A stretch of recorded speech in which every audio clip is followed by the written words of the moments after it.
So what's going on with your computer? I don't know. It was just not letting me in, and then now I just restarted it and it worked. Weird. Entities trying to fuck with us. No, it's really the secret bug that they had Matt download when he started the new job so they can see what the fuck he's doing. No, it's the bug that infected his computer when he downloaded This Is Not Point Break, the XXX parody. Stop looking into the fucking chair company. Okay, so we're all finally caught up on that now, right? Yeah. I saw episode 5, but I did not finish it because I fell asleep. Oh, gotcha. But I don't really remember much. I was pretty tired. Gotcha. The CFO But is great. say what? The CFO is great. He's fucking hilarious. Yeah. I paid for it with Scrooge money.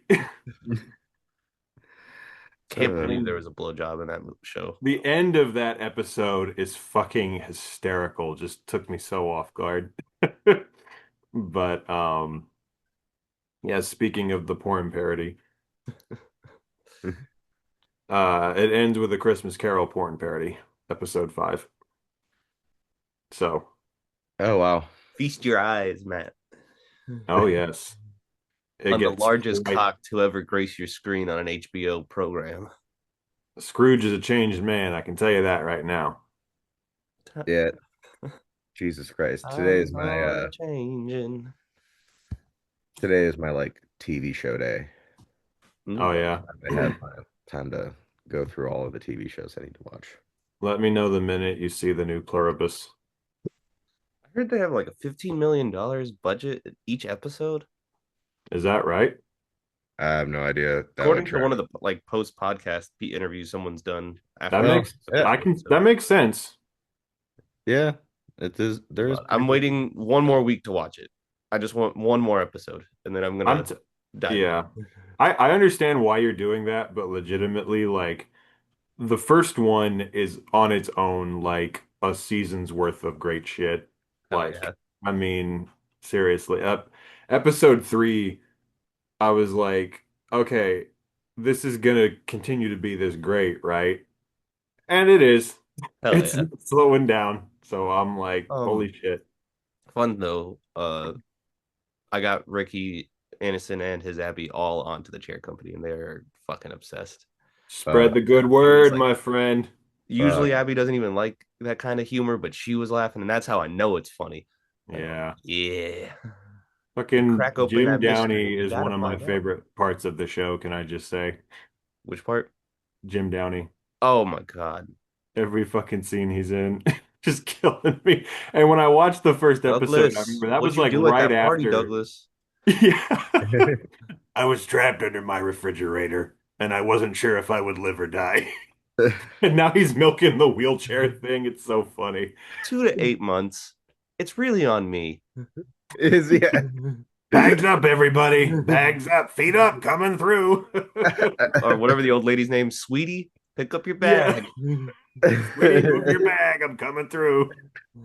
I just remember watching the first episode. It was like right after one battle after another. And I was just like, why is he in everything right now? What is going on? Which Good I year think for Jim because that Downey. went on digital, that's why it's the episodes getting more views. Yeah, I I didn't noticed notice. that. That one is like randomly had a spike. I guess it must have, yeah, just hit VOD or something. Mm-hmm. Because it was at like 130 or 330 something, and now it's 350 something. So Yeah, I was just Well, it looking at the doesn't come out until analytics. January, and I even thought about buying it on VOD because I was like, damn, I want to damn. watch it right now. Yeah, I was just looking at the analytics and I just noticed that it randomly had like a big surge. And I was like, fuck, why? Oh, So, but And Tender Mercies episode's over 200 now. yes, because I mentioned a couple episodes ago everybody should Mm-hmm. go see it. So I noticed that one had a little uptick as well. But Oh, which yeah, that one needs some love. That's a good one. trying to wake But myself up a little bit, or a yeah, little. I feel you, man. well, that's why we're not brought to you by the White Monster today. We're brought Oh. to you by the Blue Collar Monster today. The working Oh. hard Monster Energy. So Brie Larson can take a hike. The Electric Blue. There you go. Yeah, I had to I not only did I go to bed very late last night because I had to watch two of the movies back to back. But I also had to get up early, go to the store, take a shower, do all that shit. So I'm a little tired myself, but we Matt, shall. Who's hosting I this am. week? Oh, okay. Matt, this Oh, thank tastes God. like a Four Loco mixed with a Johnny bootleggers. A Johnny bootlegger Four Loco with no alcohol. I'm gonna take a three-piece with the boss sauce Picture this. and some macaroni and cheese. You just ruined the fucking punchline. Sorry. Are you drinking paint today, Sam? I'm drinking paint today. That's the point. That's the point, and that's what makes me so fucking mad about this goddamn movie. It's the point. How do you hate this movie? I don't think about him in this movie. He doesn't exist, that fuck. That fucking fuck. I am still here for it. Your co-host, Mr. Workman, will not be joining us this week, for I have destroyed him for all time. That's terrible. Can we call it the Foreskin 20 episode? I'm fucking done. 3 for 3. Now that's really cool.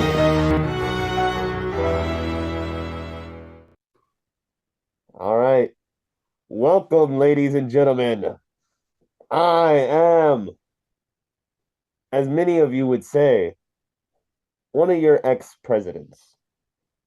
And for the fact of this podcast, we are dubbing it ex-presidents because of a very special reason. Because I am not a crook. I have never been a crook. And I will never be a crook. But welcome all across the world, because I don't just have control over America anymore. I have control over a lot of other places. This is the 3 for 3 podcast. My name, President Nixon, and I'm joined today by two of my other fellow ex-presidents. We got Mr. Carter to the side of me, rocking the big grill. The man that we would think would be rocking the big grill, but we don't know because he can't open his mouth. We got Mr. Obama. Yeah. I feel like I should be the first to demask at some point because this is a little scary. Hey, It's a little freaky. Mr. President Obama, never be ashamed of the color of your skin. Never be ashamed, sir. It's nothing to be ashamed of whatsoever. He ain't got this honker, so we'll see I who's just gonna have win to this say next real quick, election. my name is President Jimmy Carter. I'm happy to be with y'all today, and I just have to say, I love me some peanuts. I am President Peanut, and I love me some peanuts. Oh yeah. Oh my God. They depicted me on the show, The Peanuts, but they didn't paint me in the way that I wanted them to, so I had them remove the episode from all broadcast television. But why are we here today, folks? We got Carter eating his peanuts. We got Obama demasked. I demasked. And we got me, I felt Who wrong. are best you, you president fucking fraud? who have ever graced the United States of America. And we are on a mission to catch the waves. And we are going to get a lot of goddamn money on the way. Because we got to fund our surfing somehow. Okay? Capiche? Capacho? Gazpacho? But yes, my pick this week is brought to you as a long time coming, much like my fourth election, by the great female director, Catherine Bigelow. A returning of sorts to this podcast after Strange Days and her involvement with that film. And so what do you do when you're married to, at the time, one of the greatest minds in Hollywood?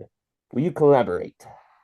And when you are colluding in that office, and you are finding the way to make a great film. What do?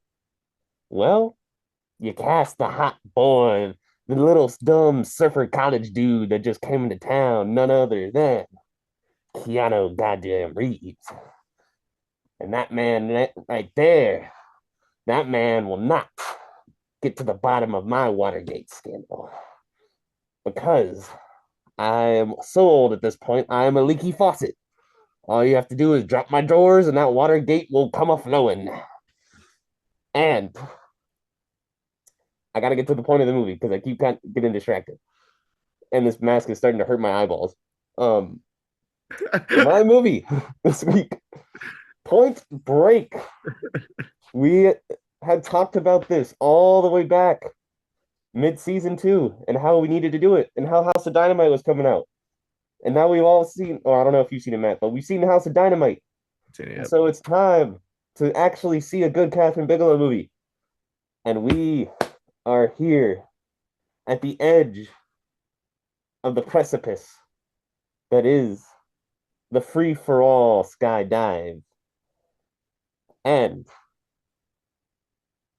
to give you the scene, Keanu, new fresh face.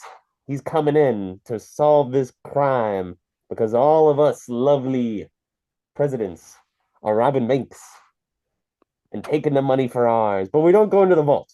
We do not go into the vault. And if you want to find us, if you want to hear that hot shot theory, that secret to get the bank robbers, well, you got to choose surfing. Because surfing's a choice, a course that'll change your life. And you got to get out there. You got to learn to speak the language. And you think it's for people who don't know how to shave or speak yet. But God damn it, you're 25. You're young, dumb, and full of cum. And you got to blow that out. Just like you blew your fucking knee out when you kicked that dog in the middle of this movie, chasing none other than this pretty face. Actually, no, I think he was chasing Reagan. He was chasing Reagan. Which I want to clarify a plot hole that the cops in this movie are fucking idiots because they think we're all the same people. But as the movie shows us, we change the masks every time. The roles stay the same, but we change our personalities so they can't track our body movements. They can't track us doing any kind of shit. And I enjoy that plan because that helps us get out. But if you want to be a big shot and get the bank robbers, you best learn how to surf. Because if you don't know how to, the waves are going to swallow you whole. And you're going to sink down to the deep, deep blue sea. I love this goddamn movie. Point Break is badass as fuck. I'm starting to hyperventilate, so I'm going to take this mask off and I'm going to let y'all take it away. Whew, holy shit. I cannot breathe. But, yes. Point Break. 1996? One. Okay. Mm. Pre-Dracula. Heard. All right. Well, now that I can take my readings off, and I can actually rule this country with an iron fucking hand, let's take it away. Whew. Well, Mr. Carter, do you have any last thoughts? Oh my God. I just have this to say. I must stress yet again how very, very much I do love me some peanuts. Good God. Jackson's eating peanuts like we drink beer. Some good shit. That's me after my first. Oh, I can't say that. I was going to say fifth Voodoo Ranger, but almost said first. Well, the joke is you don't count the first one. No, exactly. Yeah. The first one just warms your tongue up to it. Mm-hmm. And then the second one's the actual beer. And then the third one's the one that's like, well, I can do another. This isn't that bad. By the end of this season, we better get a sponsorship deal with them. I swear to God. At least some sort of shout out. Yeah. Yes. Point Break. What a movie. Yes, indeed. Matt, I'll let you go first. I'll keep it, I don't know. It's one of those movies where when I first saw it, I was like a kid and it was like on TV. And it was one of those like I remember seeing the scene where he shoots up in the air and they're surfing and because I like Patrick Swayze a lot from like Roadhouse, so I was like, oh shit, Patrick Swayze not looking like Patrick Swayze, but acting just like Patrick Swayze. Um, and I didn't really know Catherine Bigelow or anything like that, but then this time watching it, I really was like, oh, I can tell Catherine Bigelow directed this fucking movie. There are just some shots that are just like straight up her from God damn it, Strange Days, like some Strange Yeah. Days shots that I felt very similar. Like the action in it was kind of similar in a good way. Uh, I forgot how like intense this fucking movie is. Uh, because it's one of those kind of movies, at least when I was a kid, it was like seemed pop culture heavy, and then people don't always talk about it now, but they always reference the president's masks. Yes. But I do think it's actually like a really good movie. And yeah, Jackson. Yeah. So, as I've said before, when we talked about Strange Days, Catherine Bigelow is one of my biggest idols as a director. Every time I see a new movie of hers, that becomes more and more of a fact. House of Dynamite, unfortunately, was a gigantic letdown. It's the first time she's ever let me down. So this was a good palate cleanser. This was my second time seeing this one, and you know, I liked this a lot the first time I saw it. Really just thoroughly enjoyed it.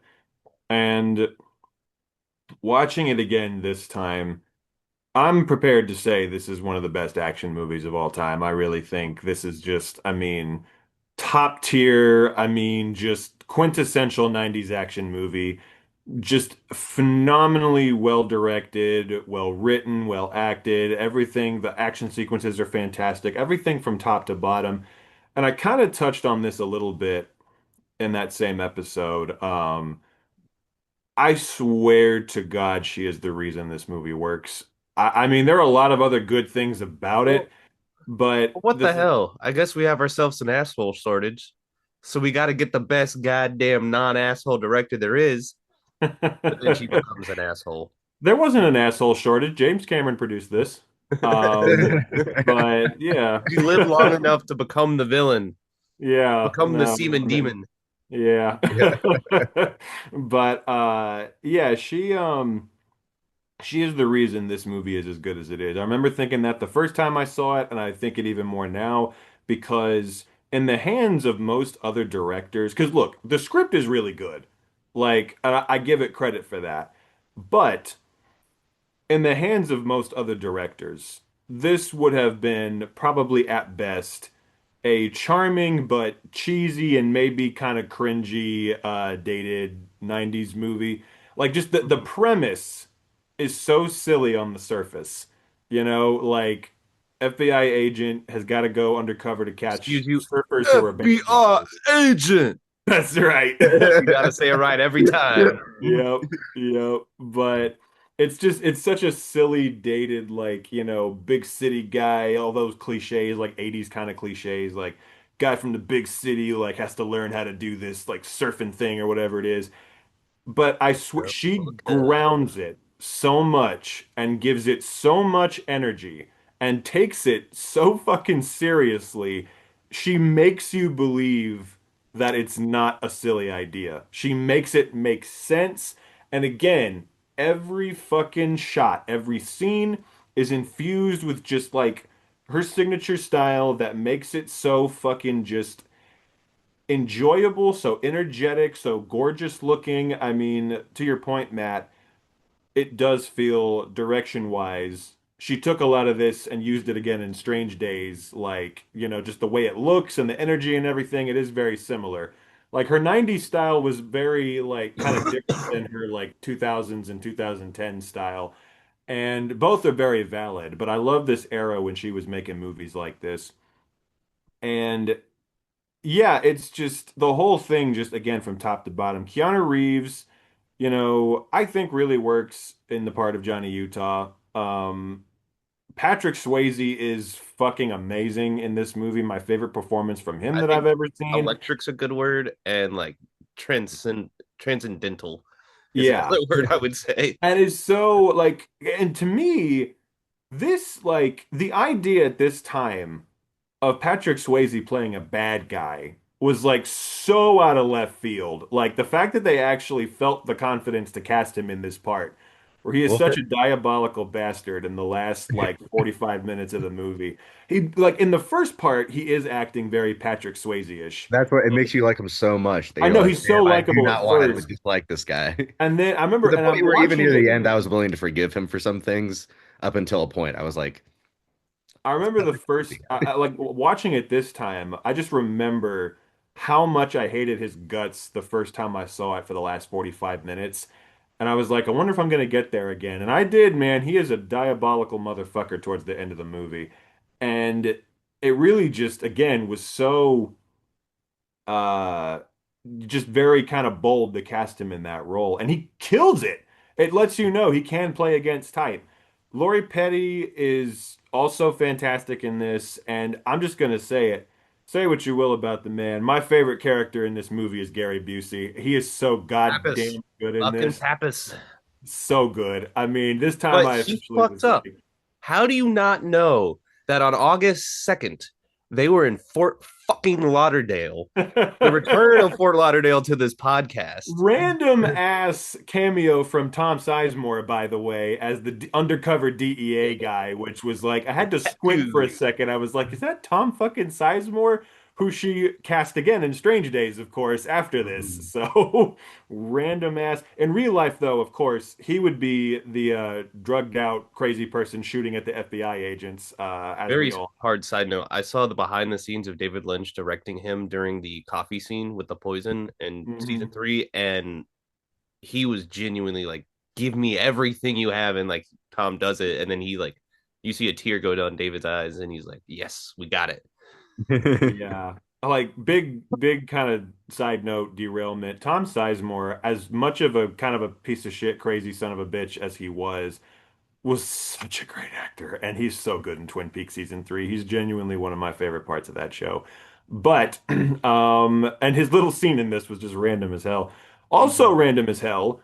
Part of the fucking like crazy gang whose house they infiltrate, one of those guys looked to me like he wanted to teach Johnny Utah about some Californication.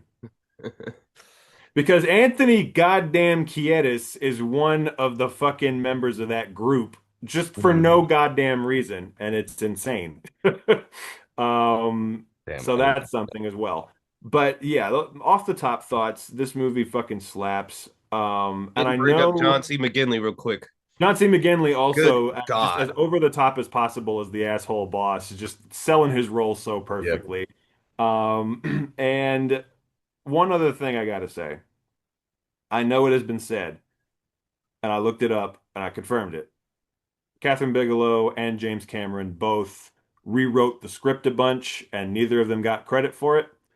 Oh wow. Young, dumb, and full of cum is a James Cameron line Different if line. ever I fucking Out heard the one. ass. Like that is Yeah. nothing but James I Cameron remember dialogue. watching this and being like, okay, James Cameron, that's a James Cameron line if ever I fucking heard one. So, Yeah. but yeah. Yeah. I mean, What were you gonna say? I was gonna say, yeah, I mean, like you said, Jackson, it's one of those scripts, so you're just like, damn, this is just like, it's just inherently like a good fucking script, and Mhm. it's because it's them. Do want to shout out the composer Mark Isham. He also composed music for Shortcuts, so it's his Ooh. return to the podcast as well. Fuck yeah. But They got a lot of everybody returns. fucking put their whole ass fucking just genitals in this movie and jumbled it around, because like how the hell else are you gonna get such good goddamn visuals, music, just lighting, acting, fucking directing, everything in this movie fucking hits on all fucking points, Yeah, especially Johnny Utah's kneecaps. very true.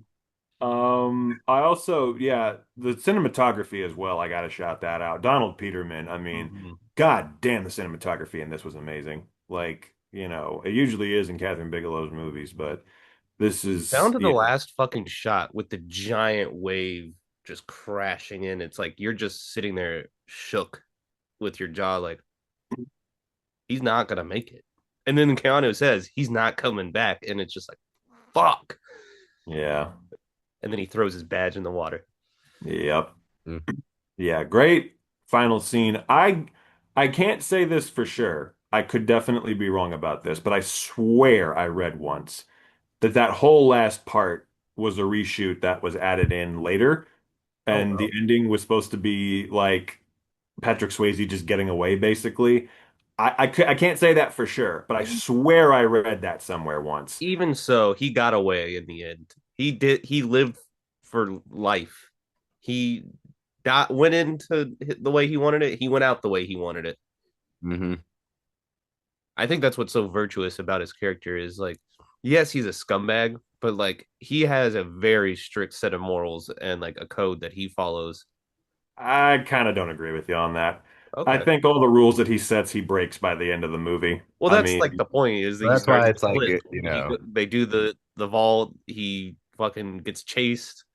He gets out of I the think car. he's just a fucked up adrenaline junkie, like she kind of says earlier in the movie, because if you see in those last 45 minutes, there's so many times where he either breaks his word, goes against his code, or does something completely fucking insane just to spite Johnny. And like when they're falling and he doesn't pull the parachute, like he's literally willing to just like kill them both Oh, I thought that was very tongue in cheek in a just very to fun spite way, him.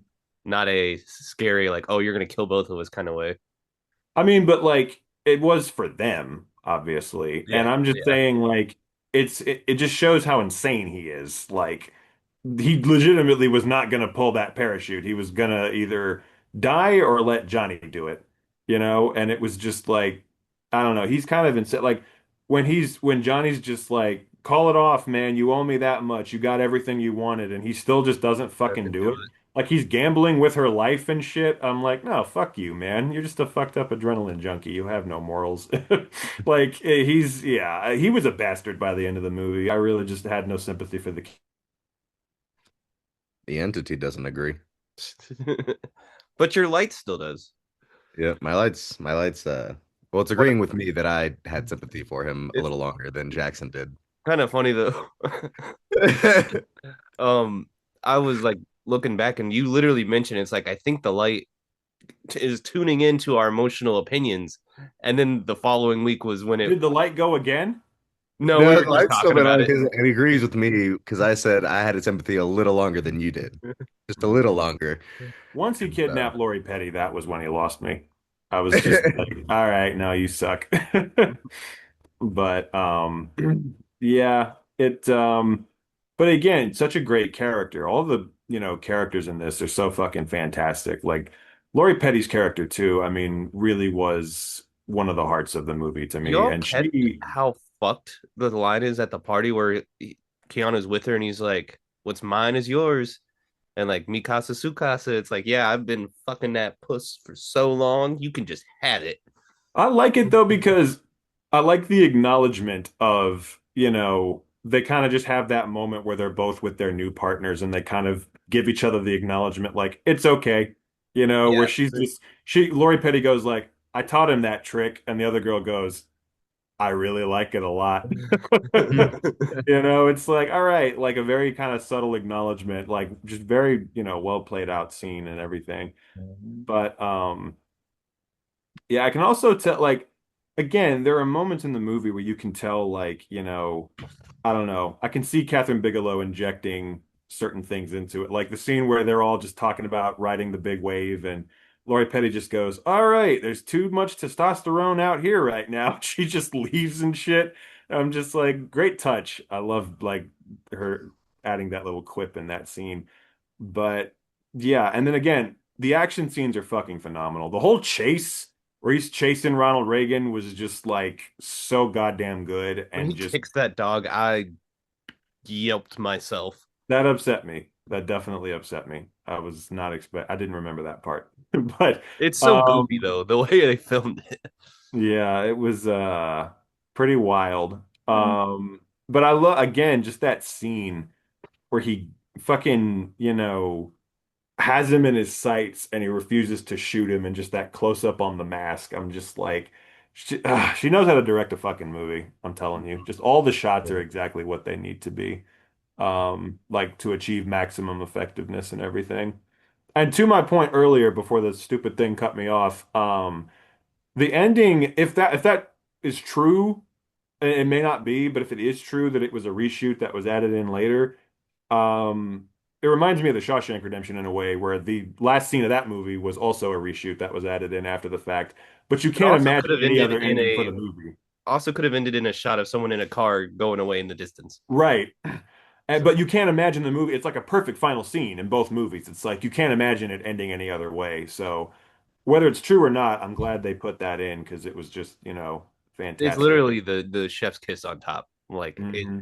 adds so much weight to both characters. It adds so much emotion to Johnny that sometimes he didn't have, but like you could tell was there.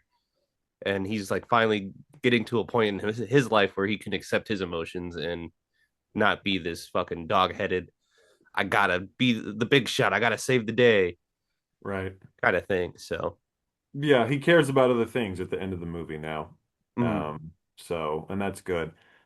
But yeah, it from top to bottom, man, it's a banger. I mean, I loved it the first time I saw it, but this time was like, God damn, what a banger. I mean, from mm. start to fucking finish. Um, but yeah, I mean, just I don't know, like this is one of those movies that just don't know how you cannot like it.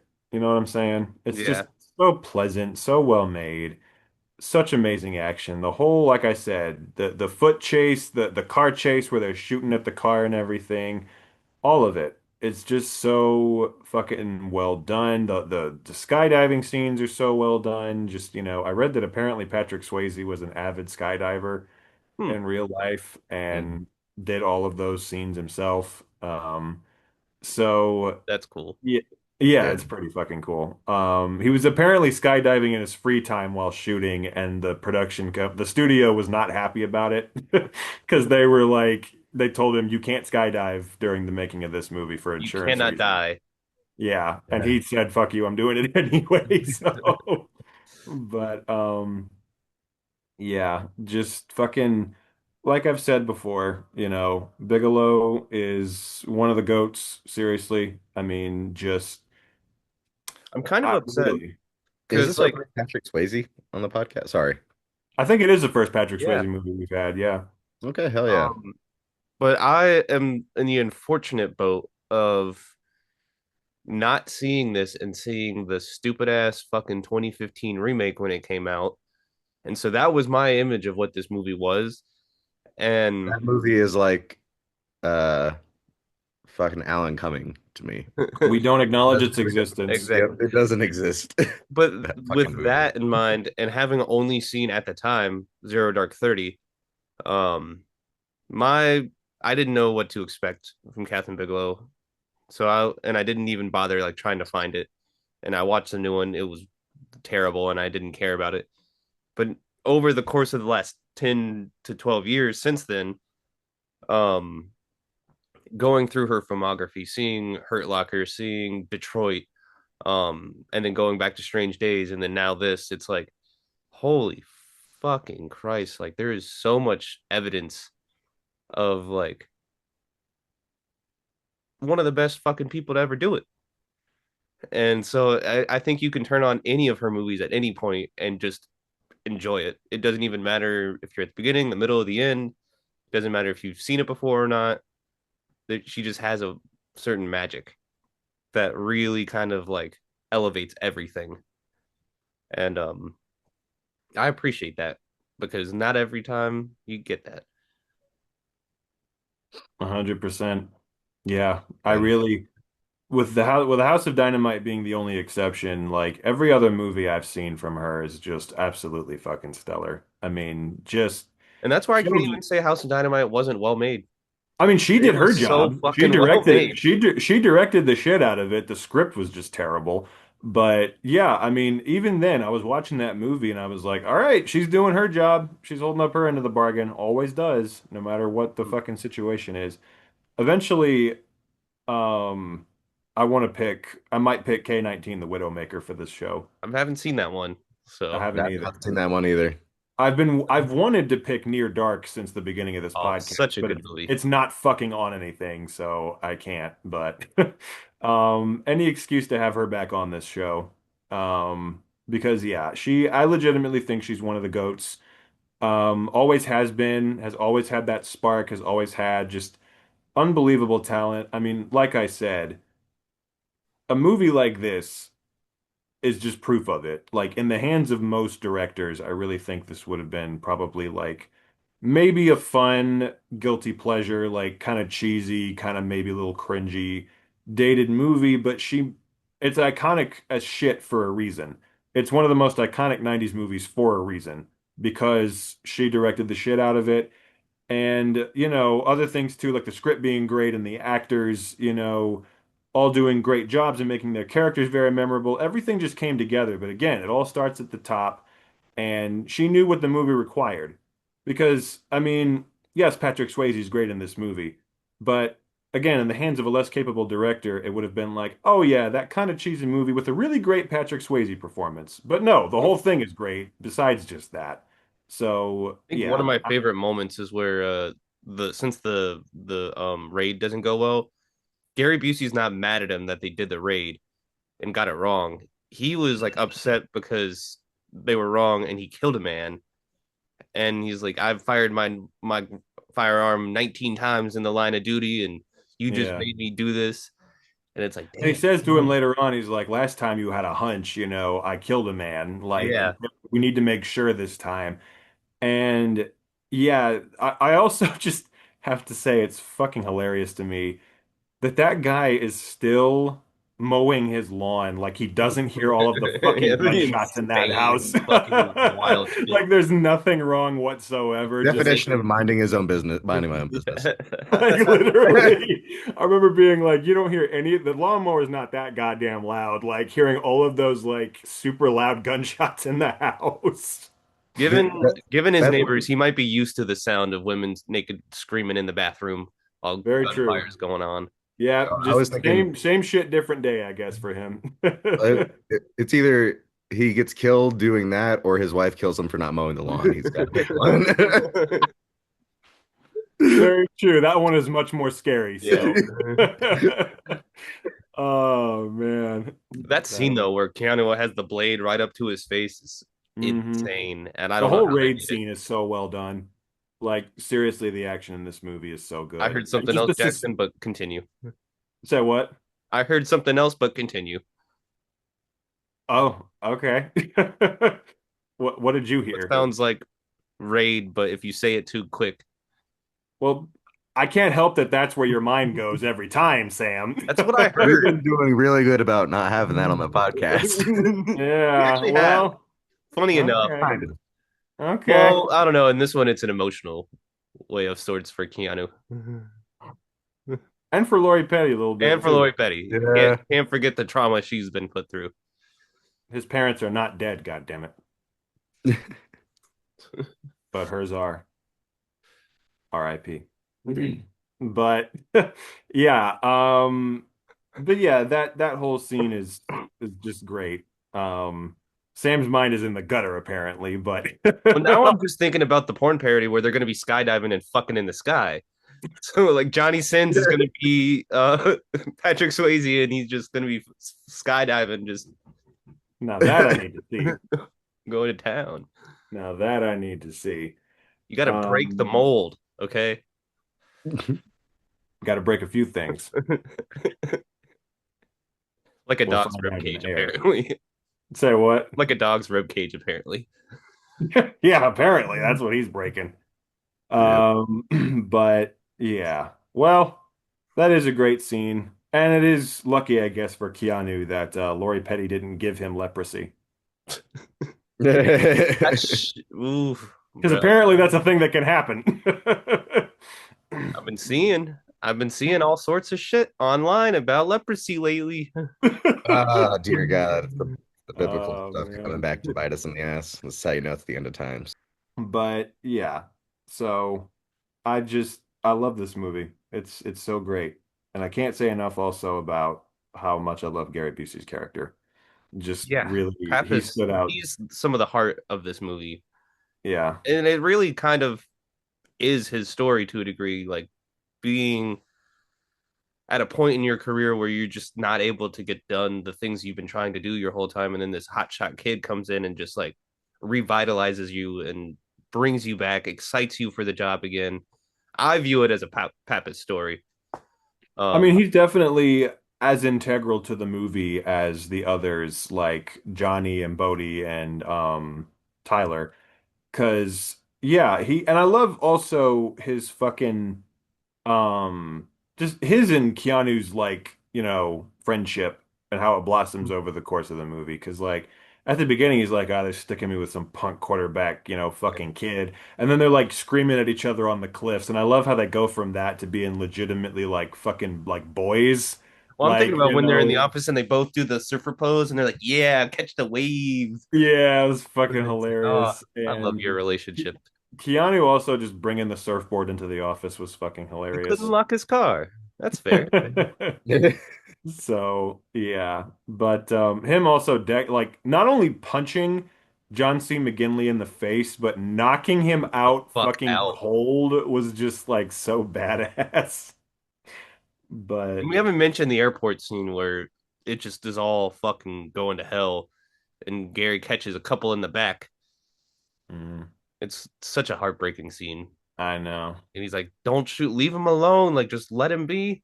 And no, he has to catch these fuckers. See, that's why that's if I didn't have enough reasons already, that's why I can't forgive Swayze. Just I'm like, fuck you, you got Gary Busey killed. Fair. But they don't make them like they used to. No, No, certainly not. And it's a nice come to the head moment for this podcast, having brought it up so vigorously in the Strange Days episode. Well, we are young, dumb, and full of Oh, cum, come, Sam. yeah. So The lines in this movie are just fucking hey, they speak ring for in my yourself. head. Actually, you know what I'd do before this podcast. grabbing I'm just young and dumb. You the monster. you unload that gun. Now you don't hit what you aim for, but you unload nonetheless. You point and then you break. Yep. Amen. I point until I break. There you go. But I think it's so well edited, put together. It flows so seamlessly, and it's a wonderful way to start this episode. Plus, it got me a Nixon mask, and that's all that matters to me now. I can't tell That's a you tax write-off. we had to delay this episode for so long until the masks got here. It's been fucking 2 months since I ordered that Jimmy Carter mask, and it's been sitting in my closet for so long. I'm so happy Fucking to finally crazy. use it. I feel like we all have things we bought for the podcast that sit in our closets and haunt us. Oh, I have a closet full of props. I got the reptile mask, I got the ghost face costume, I got Got all kinds of the shit. The priest Pope outfit. outfit. Yeah. Yeah. Jesus. So, Archbishop of Cinema, excuse you. yes, Yep. indeed. Um, but do either of y'all have any other statements on this? I have one last thing I want to talk about. I'm all good. I'm good. Never go for the vault. Nope. The hardest line in this whole fucking movie that absolutely sold me already from the great intro is when Gary Busey's like, I think it was something along the lines of the air got clean, but the sex got dirty. Oh, And that was such a it's like, great fucking line. oh Oh my God, I God. love that line so much. Yeah, yeah. And perfectly captures the 80s into the 90s vibe with what they're dealing with that. And I'm sure as cops, they saw a lot worse sides of that than others, but it just Yeah, the the way he 90s said was a that. great time for the LAPD, as we all know. Mm. Which Strange Days did talk about like after this. Yeah. So that like she was thinking about that, to a degree. So that is kind of fun to watch like the trajectory of how like, how she was portraying the LAPD from this movie to that movie. But yeah, I also have to point out just a little thing. The scene where uh Johnny's trying to tell Tyler about, he's an FBI agent and she thinks he's trying to say I love you and everything. And she's just like, men are so bad at this. Like, just, it's okay. Just wait for another time and shit. Just such a great, subtle, understated moment that I just love. Again, there's just so many moments in the movie like that. Their relationship is one of my favorite parts of the movie. And it's funny, Lori Petty is usually someone I find kind of annoying in a lot of things, but she is actually like really fucking good in this and like, Fits the vibe bring, perfectly. bring so much to her character, like legitimately. So, And you cannot tell me Catherine Bigelow isn't at least a little bit of a lesbian the way she shot her. well, we made the joke about Juliette Lewis in Strange Days, so, Oh, that's infer fair. what you Yeah, you're right. will, You're right. infer what you will I from guess. this He can appeal to the male gaze. Yeah, James taught her the male gaze, I guess. one. Mm. He's like, no, don't forget the ass shots, honey. He's like, no, I meant to say the male glaze. You're supposed to come on.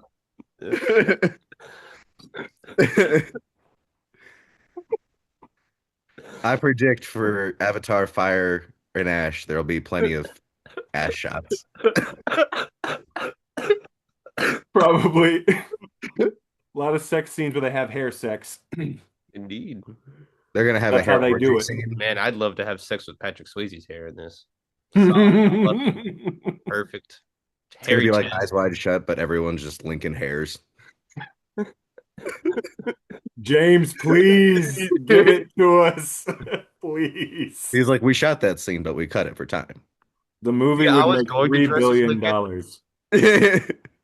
I was gonna dress as Lincoln as my ex-president, but getting shot through the face, it leaves a giant hanging hole that we just couldn't quite show on the camera. Yeah, indeed. Come Well, on, I then teed it up. I teed it up. one of us would have had to have been John Wilkes Booth then. Okay, I'm gonna say it. I'll leave Patrick Swayze with a big hanging hole. Sorry. I didn't need to say that. I apologize. Sam's finally taking the reign. You either die a hero or live long enough to see yourself become the villain. Demon. The seaman, you either die a seaman or live long enough to become the demon. Oh my goodness. Oh my god, I almost forgot, but both the other picks were because of that whole derailment. Oh, all right. Well, now that we have ridden the waves of LA, we're gonna coast along the coast of another villa of sorts. Not the Love Island villa, but a Love Island of sorts. And we are going all the way to Italy for Mr. Jackson, Mr. Carter's pick. Take it away, my good sir. Yes, yes. My pick for this episode was, I'm probably going to pronounce it wrong. La Ventura. I don't The know how to Adventure. The pronounce adventure. it. Yeah. Yes, it's the adventure in Italian. So, but all of our Italian, all of our Italian listeners are no doubt furious, which is good because it furthers our goal of world peace. We have to get Yeah. everybody pissed off at us. So sorry, Italy, but not really because we have to piss them off. Hey. But we're just gonna get a bunch of angry Italian comments. Better that Yeah, than the fucking NCPA or whatever the fuck the dog um organization is to protect dogs. Peter? oh yeah, American Wildlife Foundation. yeah. Oh. They're coming after us for all my dog comments. PETA. Peter. Peter. But if you can, ladies and gentlemen, what I want you to do as always is picture this. It's Italy, and you are just an ordinary girl living in an ordinary world. And Wrapped in plastic. Plastic. Oh wait, no, sorry, that's Laura Palmer, not her. My bad. Keep going. Hey. That was a good one.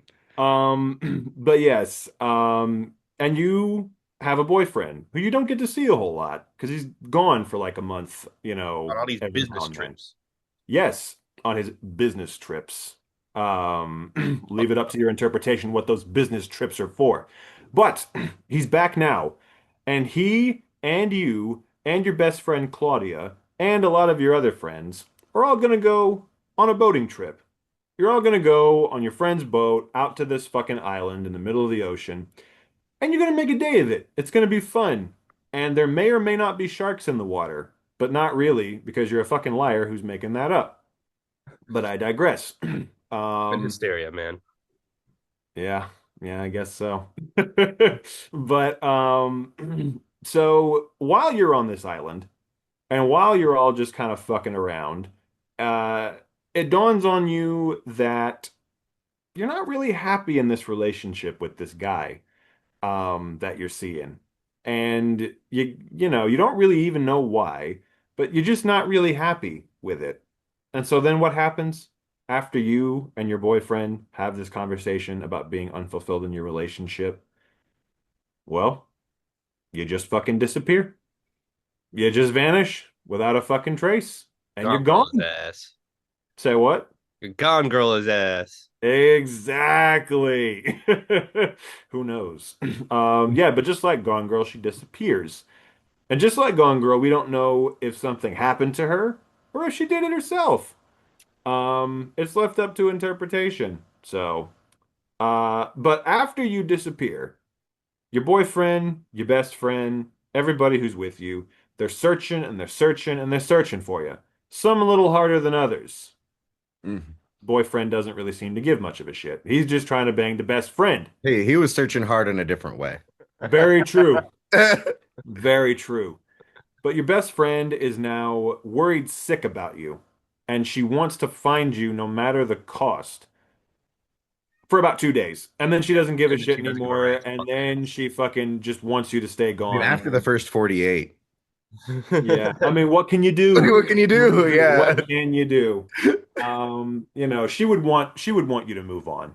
Uh, that's what you think, right? She would want you to move on, and even if she doesn't, well, fuck her, because your man is mine now, and that's just how that is. Right on. And in the meantime, all this other shit is happening around you, where like all of your friends are in these really fucking kind of dysfunctional relationships, and it's fucked up just a bit. And you're kind of in one yourself, because, that's just how it be. And if it sounds like I'm kind of just, meandering on with this plot description, it's because that's how the fucking movie ends up turning out, is just kind of meandering on and not really coming to a point. But yes, that is Michelangelo Antonioni's L'Avventura. Aventura. So, yes. But I open the floor to you two. What were your thoughts on this motion picture? I will say this. Every time I see one of his movies, it's always super well shot. And this movie is no different. It's Very just like true. the way he moves the camera, all of it, like even yeah, I mean like it does like plot wise get a little meandering near the end. I agreed with you on that. I'm glad you said it because I was kind of worried that was just gonna be me. Um, because I didn't mind it. I was just like it's again just very aesthetically pleasing the entire movie. So, Sam, I will now give it up to you. That is also about the much I could say about this movie because the beginning really captured me. I was really into it when she was talking to her father's emotional issues with like no longer being a dad. How she's fucking 30. You weren't a dad. You haven't been a dad for a long time. But or never mind, you're a dad for life. But it just like it really got me. And then he fucked the shit out of her while her friend was watching through the window from a distance, and it still was interesting. And then the second they get on that fucking boat, I just started to not care about it anymore. And then it got further and further, and then she goes missing, and I got really into it. And then it got really I don't give a shit all the way up until about halfway when they're gonna separate, and he's like, the search is back on, and so I'm like, okay, here we go.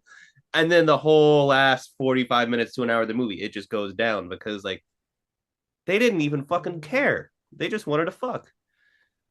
He is a goddamn hoe, a cheating hoe. And he is what is his name? Cordo or Corrado. Corrado, fucking piece of shit. Like what a piece of shit. All the way up until the end though, like it just went down and I was like, I don't give a shit about these people. Fucking her best friend looked like an Italian Barbara Streisand with her giant ass nose. I was just not about it. And it just kind of like I was about it. pushed me to the edge. And to the point I was about to break. And then I finally the movie Ah, and I was like, okay, thank God. Like this is my first of his movies. It was gorgeous, really well shot, looks great, acted, seemed fine. I just the story I could not get into at all. yeah, because it really, I feel like again, like you guys said, it just starts out really strong and then just Yeah. it's like, damn. But I can't say I didn't like the movie either. That's the issue. So that's what's frustrating. Yeah, I mean, I didn't hate it, but I just, I'm glad I saw it. I'm glad you picked it, so like I can say I've seen it. But Right. um, Um, yeah, for me, I feel very similar to both of you. I really loved the first half. Like, I loved the beginning. I loved the whole part where they're on the boat and when they go to the island.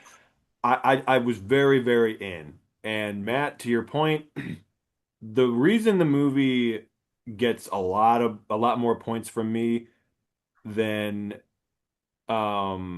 it might otherwise is because it was so aesthetically pleasing. It is gorgeously well shot, very well directed. I always love Antonioni. This is my third movie of his, and something I love What has he about him done? as a director is say what? What else has he done? I don't think I've ever the actually. messenger with Red Desert, Lenote, The Passenger, the passenger, my bad, the passenger, Blow Up, Zabriskie Point, Le the Brisky Eclipse. Point and Blow Up are good as shit too. Huh. Yeah, he's one of the most legendary directors of all time, and he fucking this is my third movie of his I've seen. The other two were La Notte and Red Desert. And my journey with him has been a fascinating one. Like, I never know how I'm gonna feel because like this one is in the middle for me. And but all three of his movies are always very gorgeously directed, very beautiful looking. And something I appreciate about him as a director is, and I know, like, I've heard people make fun of him for it before, and I don't think it's right, that he loves just holding on these shots, these really beautiful shots for a long time, like maybe longer than is necessary. I love it because he understands film is a visual medium, so why not get as much out of every visual as you can? It's not pointless to me. There's a reason for it. Especially when it's like like everything is perfect about it. Like fuck it, Right, like I'll exactly. stare at There's this shot for a so while. many shots in this movie. The shot of her like looking over the cliffside with the sun rising in the morning was so fucking gorgeous. And there were so many other great shots where I'm like, I don't give a shit because it doesn't feel like he's just doing it to do it. It feels like there is a purpose to it. He just wants to explore the beauty of this visual for as long as he can until it serves no purpose anymore. So that's what I love about him as a director, and all three of his movies do that quite well. Um, but my problem is, this movie, as much as it captured me in the first part, man, did it just lose my fucking interest in about the last 45 minutes to an hour. I mean, just not only does it not, like, I don't even necessarily need them to reveal what happened to Anna, but like, I needed some kind of something there. I needed some kind of like a follow through on her character and her relationship with the dude and just like her relationship with her father. I'm like, why bother introducing these things if you're not gonna have any kind of follow through? She doesn't even need to be present for it to happen. Just have the other characters discuss, how they feel about her being gone, how they felt about her when she was around. Seems like But it just almost they they could were have just waiting been for there. her to just leave so they could fuck. He definitely was, yeah. Like, And all he wanted. I honestly thought for pretty much the whole movie that he killed her. And Yeah. they never confirm it, but that's kind of because he just was so ready to move on, so ready to fuck, I mean, you couldn't you say it know, more. I mean, that's hey, how do you get over one woman, in the mood to fuck. That's what he was. Bring them along for eons, saying like, "Well, I feel that way about you, but I just can't say it." So like, Yeah, he kept no, saying that no. shit. It's Yeah. like let me stick it Hey, in. And then what about immediately goes and fucks the prostitute after getting with her. So he's just as I said before, your man's a hoe. But A this lot was of a dirty hoes on this prostitute. podcast. a lot of man hose? Absolutely. But but yeah, and so that was a there were also just so many parts in the second half where I'm like, again, this is very well shot, very well acted. I appreciate this aesthetically, but Christ, like what are we doing? It just got so meandering towards the end and just so many things from the first half that are like just dropped. Like and just it just doesn't feel like by the end of the movie I'm like, all right, what was the point? Like what was the point of any of it, you know? And For I a don't movie know. that's called The Adventure and you're supposed to go on this adventure to find your friend, it's like you don't really seem that concerned with finding your goddamn friend. So Or like even like just an adventure about like because Antonioni said apparently the point of the movie wasn't about whether Anna was alive or dead or what happened to her. It was about Claudia finding herself. But here's the thing, and that's fine. But the way they did it was not satisfying whatsoever because also Claudia's turn from not wanting anything to do with the guy and all of a sudden being madly in love with him just felt unearned to me. I was like, what was the moment where she changed her mind and decided she loved this dude? It just kind of happened. It didn't feel because they didn't explore it because they're too busy spending their time fucking meandering around. And it just didn't feel like I don't know. It didn't feel like they were really interested in telling a story. It just felt like, all right, we're just interested in kind of like establishing a mood and, having beautiful shots. And I'm like, all right, well, you did both of those things well, but you sacrificed any kind of like an interesting story, which ultimately is what a movie is supposed to be. So it didn't quite work for me. But again, like you said, Sam, I can't say I didn't like it. I can't say that I did necessarily, but I can't say that I didn't either. Like there were parts of it that I liked and there were parts of it that frustrated me. The ending was one of the most unsatisfying and abrupt endings I've ever seen. I literally said out loud when it was over, I said, "That's fucking it?" Like, are you shitting me? Like, I don't know. It was very kind of yeah, but and it's funny too because Antonioni for me has again wildly different opinions on all three movies. Red Desert is one of the most just like beautiful works of art I've ever seen. Just absolute masterpiece. Sam, you telling me you haven't seen that makes me want to pick it for the show. Have you seen it, Matt? No, I haven't seen either of the two that you've seen. I've seen both. Oh, the god passenger. damn. Matt and I watched the passenger together. So yeah, we watched. I'm, Yeah, so I was like, oh, fuck. I'm Which is a picking great summer movie, Jackson, if you haven't seen The Passengers. the So yeah, passenger. especially I if you're want to like see that really one. like sweaty. it's on I my want to Voodoo. see that A one. very sweaty movie. Jack Nicholson's in that one, so that makes me want to see it even more. But Red Desert is one literally, I mean, kind of like what you said about The Wages of Fear, Sam. That movie just like blew my mind and just changed the way I saw movies and just like it's a fucking masterpiece. And then Lenote was one of the most boring, meandering movies I've ever seen in my life. This reminded me of that a little bit. It wasn't anywhere like Lenote was just very much just like this, but like none of the interesting shit.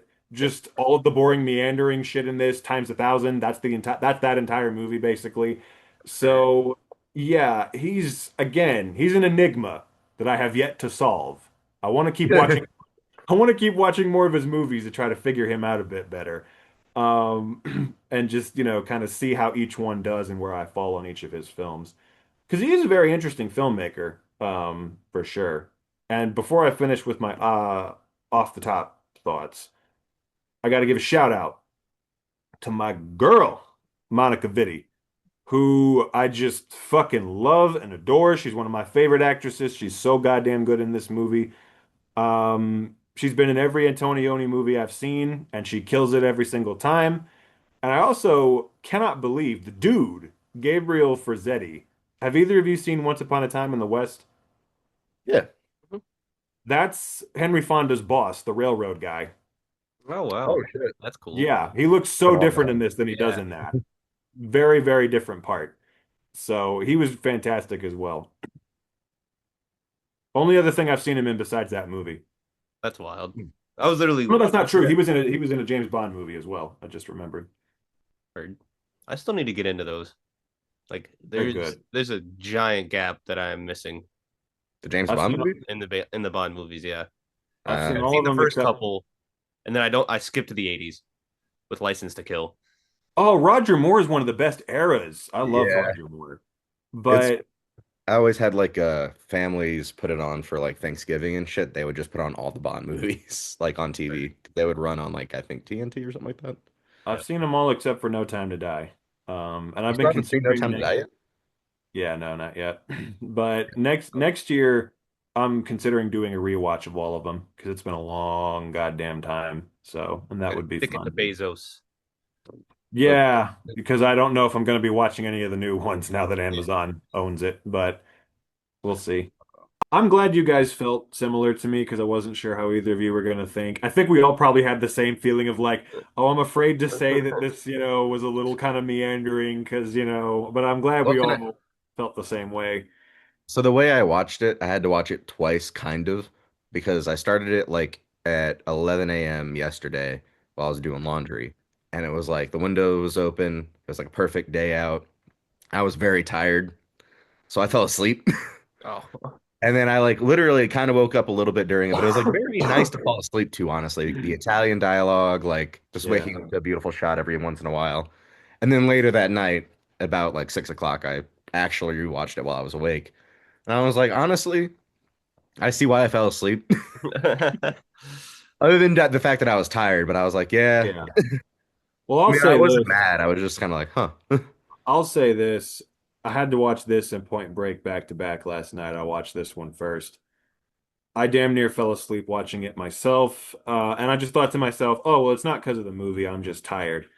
And then I watched Point Break. I didn't even come close to falling asleep during that entire movie. So I'm like, all right, maybe it was the movie a little bit, but Yeah. maybe just a little. But yeah, so and again, like I want to just, clarify. Um, I don't mind that it's very slow and kind of, you know, taking its time. I don't mind that it's drawn out because in the first half of the movie that wasn't bothering me, because I was like, there's a purpose to it. And, I see what they're doing. I like the small moments with no dialogue. I like that they're letting the search play out in real time. Just shots of them wandering around the cliffs and looking for her and the shot of everything. all the church kids coming out of the thing, and he's just standing there watching them was one of my favorite shots of the whole thing. It's like the Yeah, silent moments and were almost way better. yeah, and I just again I liked those scenes in the first part and even some in the second part.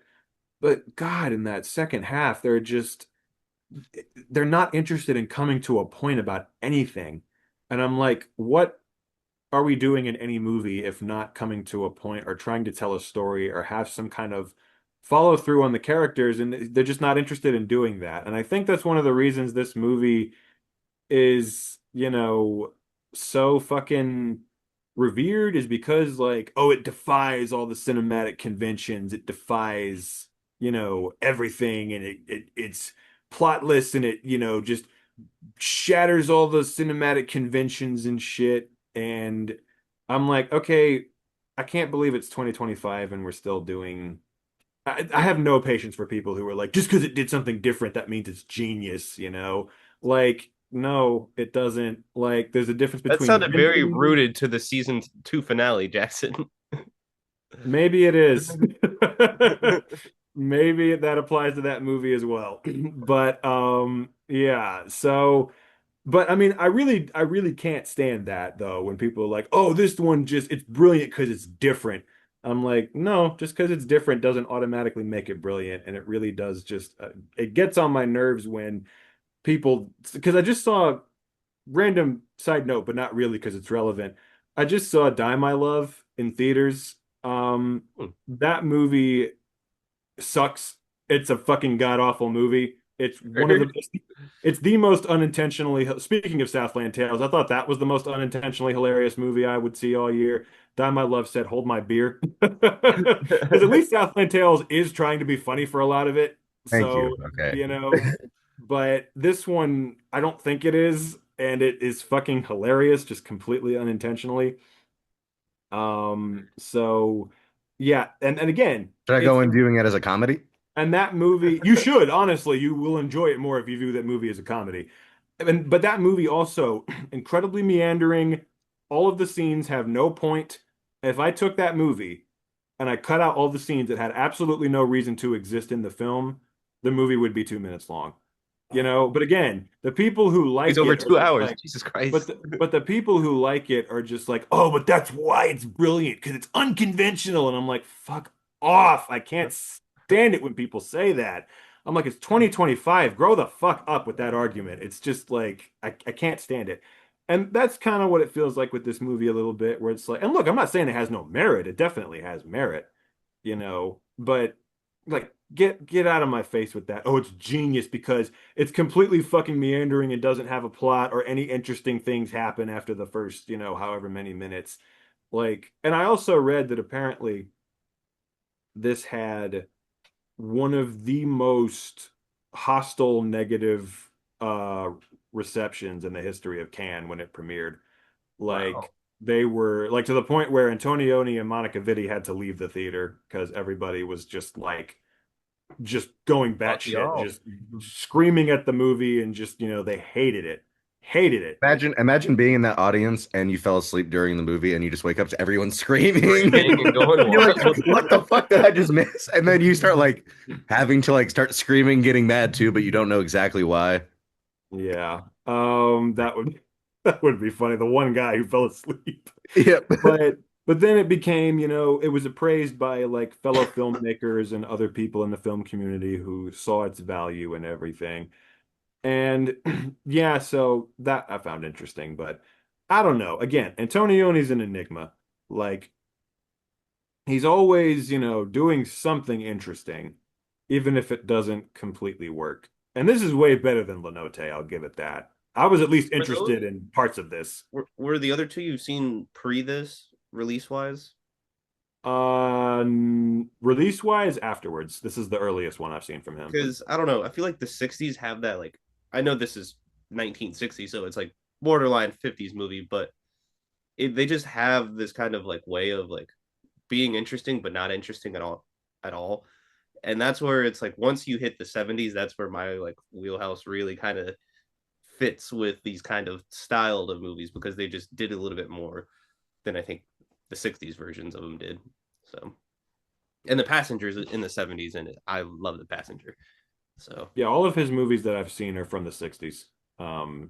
So I'd like to see some of his other stuff from the 70s and just in general. Again, I'm always going to be interested to watch another movie from him just to see what he brings to the table.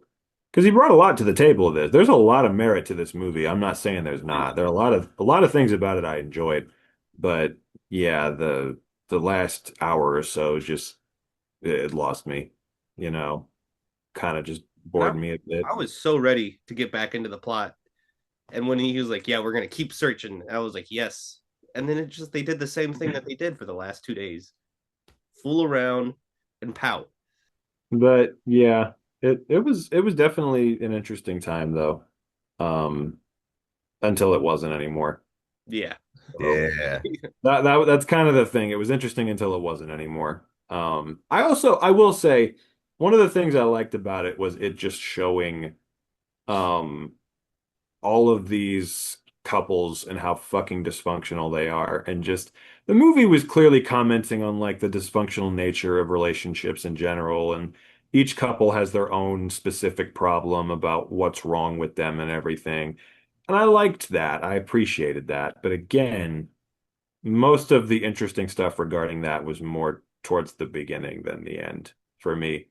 Um, so yeah, that's kind of just the through line here is all the best stuff was in the first like hour, and then most of it after that was just kind of like, arguably first half hour, not even the full hour for me.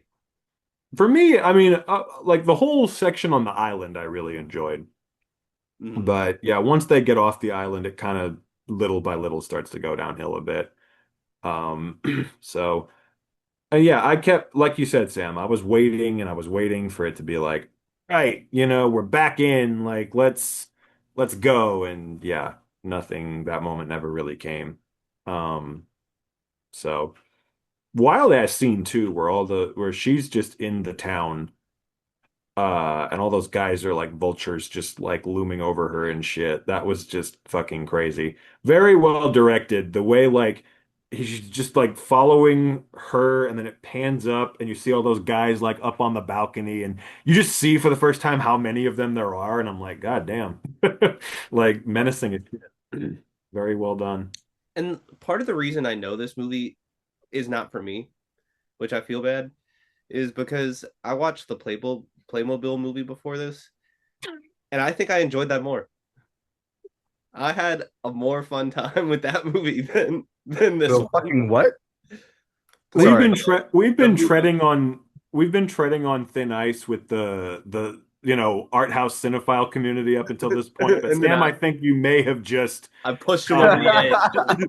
I think they're all gonna like come at us with pitchforks and torches We now. didn't bring it up, but I switched their parachute, fuck? just like the scene in Point Break where they're all switching the parachutes around. Wonderful scene. But I Yeah. did that. There you go. Clever. Hey, this guy's name Lino DeSalvo is the guy who did the Playmobil movie, so at least you're.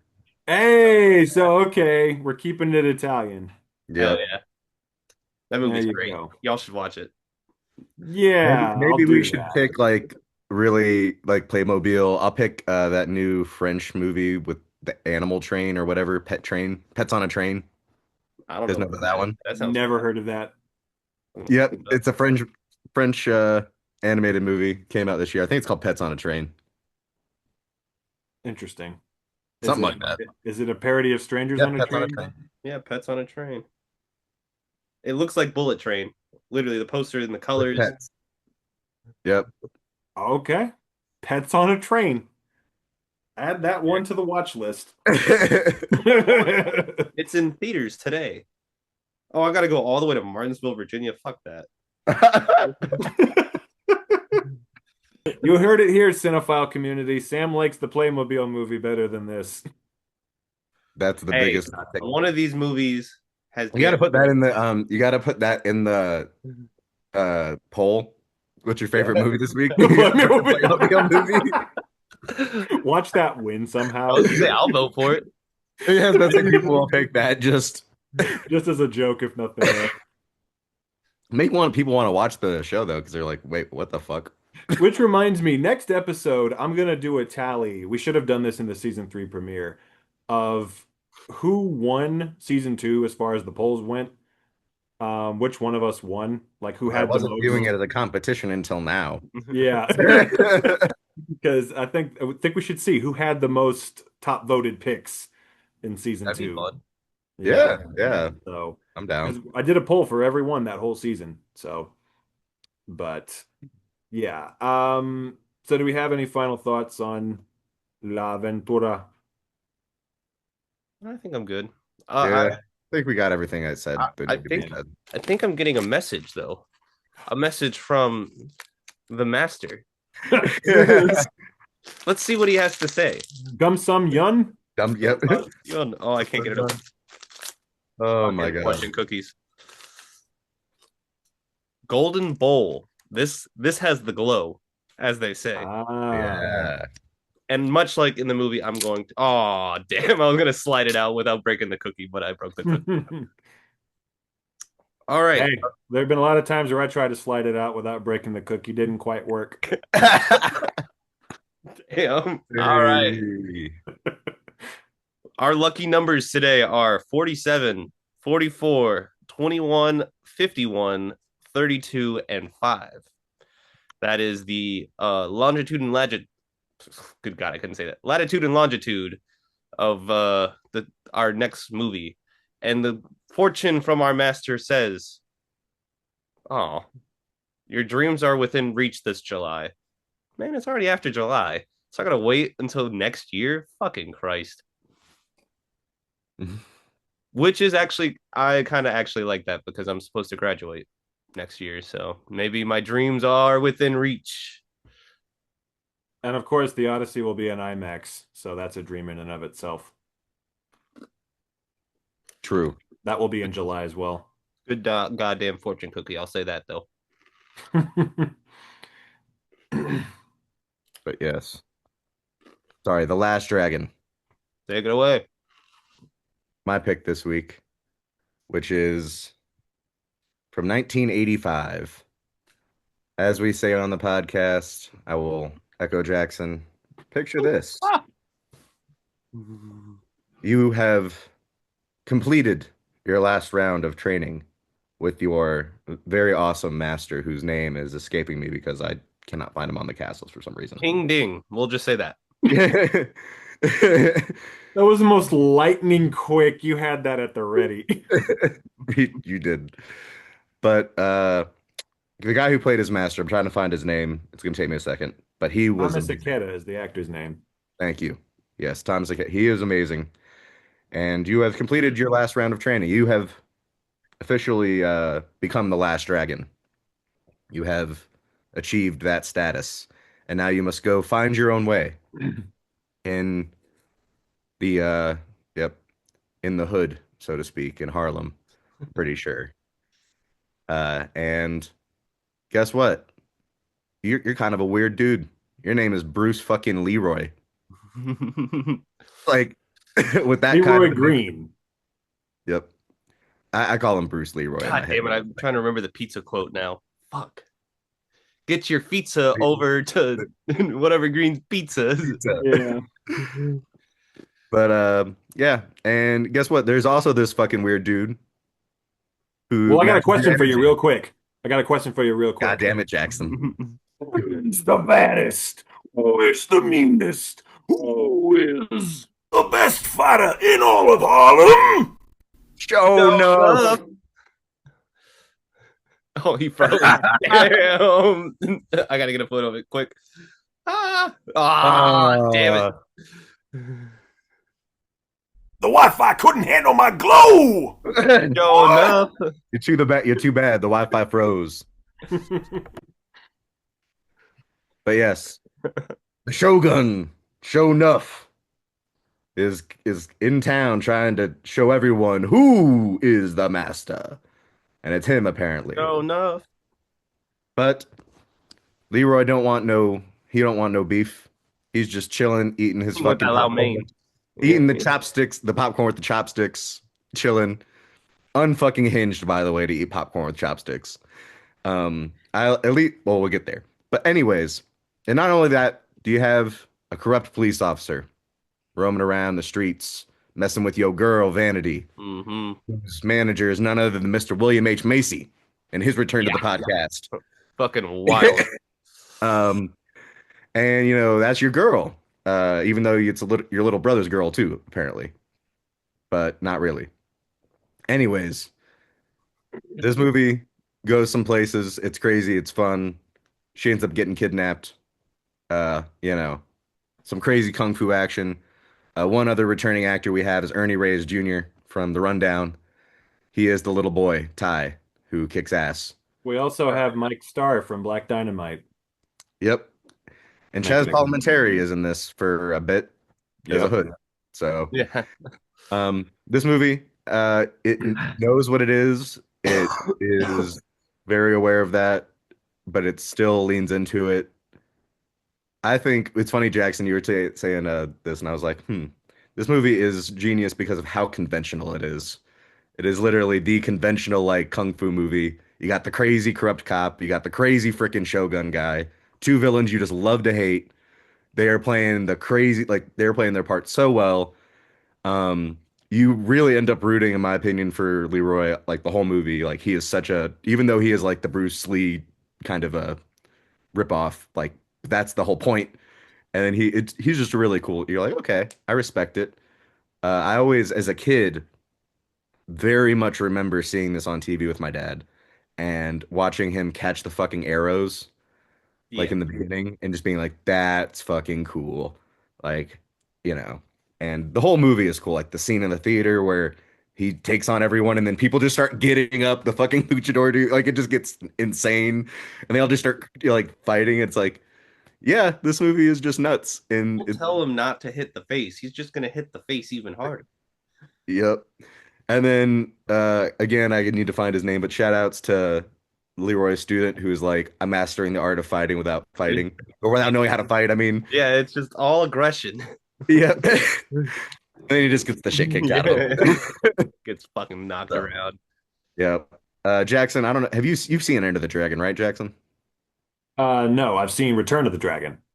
Okay, so I'm sorry that this movie does kind of show a lot of that movie for a good minute, Yeah. but at least it doesn't spoil the ending, so that's good to know on your end. But because Yeah. I mean, it didn't seem to show anything that important, so. well, that's good to that. Yeah, but Keep thinking that. yeah, I didn't. I don't have I was any watching, I was like, context for anything they showed. So that's good. That's good. But yeah, I really fuck with this movie. Like the whole, well, we'll get into it. I'll open it up to the floor because we're gonna talk about some scenes. But yeah, hopefully you guys had as much fun with this as I did and still do. well, Sam, I'll turn it over to you first, but I got a question to ask you first. What's up? Hey, my man, what it looked like? Hey, my man, what it looked like? It looks like Mexican hairless to me. There you go. No, I need to stress that the crux of this movie for me is his little brother. The amount of personality that fucking kid had, and I can't believe that kid did not really act much any later. He died very, very young. But he is out acting the fuck out of almost everyone in this movie, and he just has that fucking energy that just you love, and you like that kid full like wonder, but also like I'm in charge. I know what I'm doing. I'm a big boy, and all that kind of stuff. And then the juxtaposition of his older brother kind of being emotionally stunted versus him, and all that kind of stuff. And it's so funny. Like almost every scene has a moment that just makes me die laughing. The tank having that weird fucking creature in it was an amazing addition. He's like, I told you to get rid of this thing. And he's like, yeah, but you also said to keep it around just in case. And he's like, I don't like it. And he just leaves. Is such And the biggest scene is the scene where the villain and the I can't remember her name, the woman that is kind of like trying to take over. Yeah, that's her. I don't know. That's her real name. Her character's name. Why is but Laura Charles? yeah, the emotional confrontation that she has with him, where she breaks down and finally could not deal with him anymore, and he's like, "But I love you," and then like all this other stuff. It's just such a way more emotion than it had any right to fucking have. But it hits so fucking hard, and all the way culminating up to like one of the most badass things you could ever do is catching a bullet with your teeth. I used to also think that was possible as a kid for like Yeah. 0.5 seconds. I was gonna say, let's find out. Let's test it, Matt. I was always like, if you turn at the right moment, I'm just imagining the bullet spinning and shredding my teeth. Yeah. But it's like Wanted. It just slows down, and then instead of like me curving the bullet or catching it, it just blows my head off. it toes the line of almost being like a little too much with the kind of music video Seventh Heaven kind of party. I think those scenes really like almost it's like, okay, are you gonna move on? And then it finally does, and then it goes, and then you have another kind of like big moment like that. But the spectacle of it all, it was really cool. Timac or whatever however you fucking say his name. I think it's Timac. Yeah. Timac. Yeah. I thought he was great. He did the job really well. Sweaty as fuck.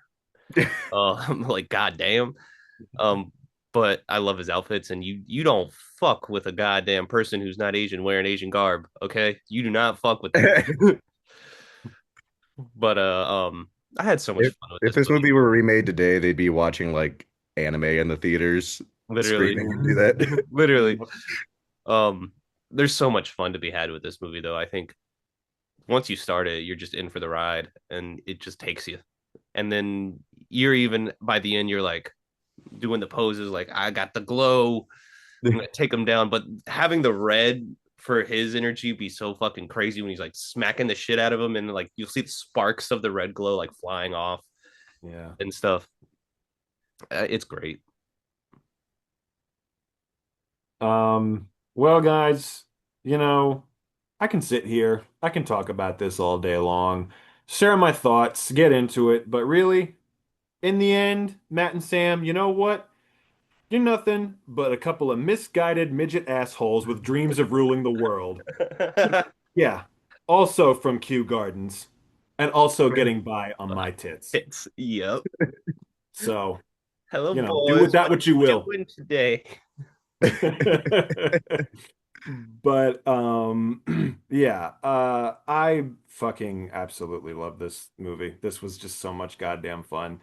Um and I wasn't like I'd heard of it, I knew about it, but I didn't quite know what to expect from it. Um and it was just wonderful the whole way through. So goddamn funny. Sam, your review is completely accurate. It is so fucking hilarious from start to finish, but also has a lot of heart, has some great fucking action, has a great story, great characters, and yeah, amazing performances from a lot of people who some of whom weren't really actors or not, like Timok was a stunt guy pretty much. Mm. And Which is wild. A whole bunch of real famous people were supposed to play him, and they went with him. yeah, and I think that was a good choice because you need someone A who's a good martial artist, but he just embodied the part so well. I mean, he was so convincing as like just this really awkward, kind of weird, goofy, but like really like courageous and honorable dude, and genuine emotion. Like that scene where he comes back and finds his family's pizza place has been destroyed. I remember that scene really impressed me acting wise from him. Like the emotion on his face was like I felt his pain. It was so just real and palpable when the brother is like yelling at him like meditate on that, sucker, or whatever he says. I'm like, God damn. And Sam, to your point, the little brother is one of the best actors in the film. I agree with you. He is so fucking good. I mean, just the whole way through, so convincing. And Vanity was great as Laura or whatever her name was. Yeah, Laura. And she was fucking fantastic, beautiful as hell, I also have to say. And fucking Sho'nuff, the actor who played him, was amazing, so goddamn hateable.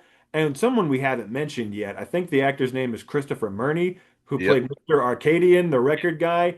One of my favorite parts. He was so goddamn funny, just so over the top in the best possible way, and just so good. Faith Prince as his girlfriend, she was great. And like it's funny because the movie is so funny for a lot of it. Like it's a comedy and then it's a martial arts movie and then it'll have these like really unexpected moments of depth. Like that scene that I just did where she's like telling him off and everything is genuinely it hit Right. me. I was like a It lot is of sad. genuine emotion in this moment. Like seriously. And yeah, just really does a great job of combining all those things. And I have to say as well, also killer soundtrack. No shit, Motown produced it, so they're gonna have a killer soundtrack. But I have to say as well, two moments that made me, or really just one that I can, there was a second one, I can't remember what it was, but the one, probably the joke that made me laugh the hardest in the entire movie, is when they're interviewing the henchmen people, like they're interviewing them and shit, and he's like, this was you? You were the one who was behind the like exploding bank job? And he's like, this is your resume? I really like the cropping on that photograph.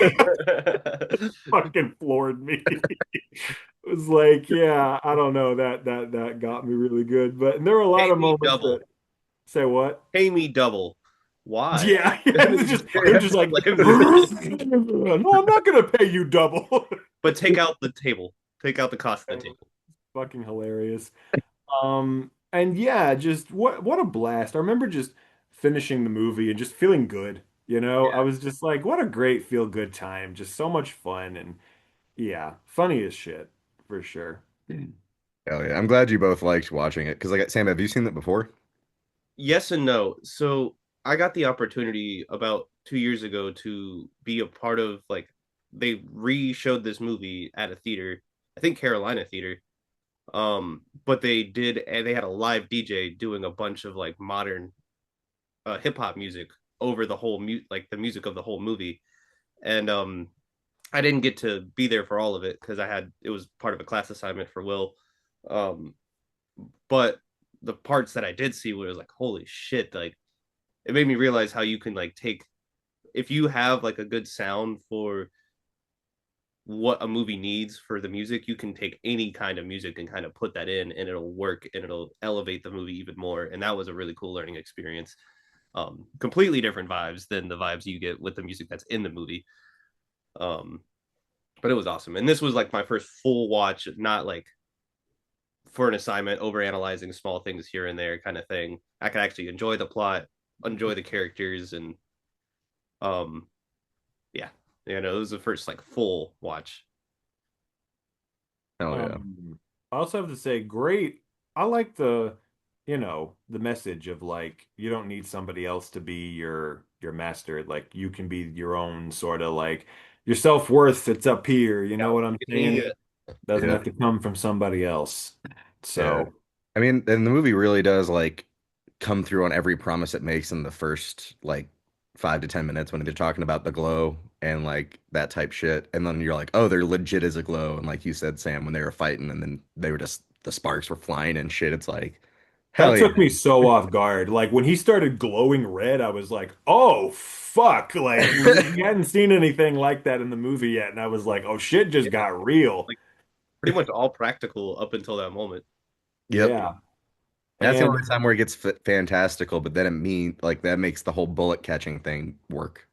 well, and I love that because it's such a great payoff to the line he has earlier in the theater where he's like, "I'm tired of hearing these rumors about Leroy Green, how he can catch bullets in his teeth." And I'm just like, when he does it at the end, I'm like, yes, like such a great payoff. So, yeah, to your point, everything they set up in the first 10 minutes does get paid off eventually. He really is becoming the new you, Yeah. Matt. He really, yeah. What's the goblin? The goblin mask is speaking to me. First, we attack his heart, Sam. The heart. Go for the heart. I am not You a gotta, crook. you gotta put it on the like the little mannequin behind you, and it'll just talk to you. You make me sick, you coward. There you go. Perfect. Leave that there the rest of the season. Oh man, I might have just found my new sex toy. Yes, wait, Nixon with titties. Gonna give you some tricky dick. Hey, We have to that point that out nose. too. This is Richard Nixon's return to the podcast after Black Yes, it Dynamite. Yes. Indeed. So Another kung fu movie too, with a black lead. exactly. Hey.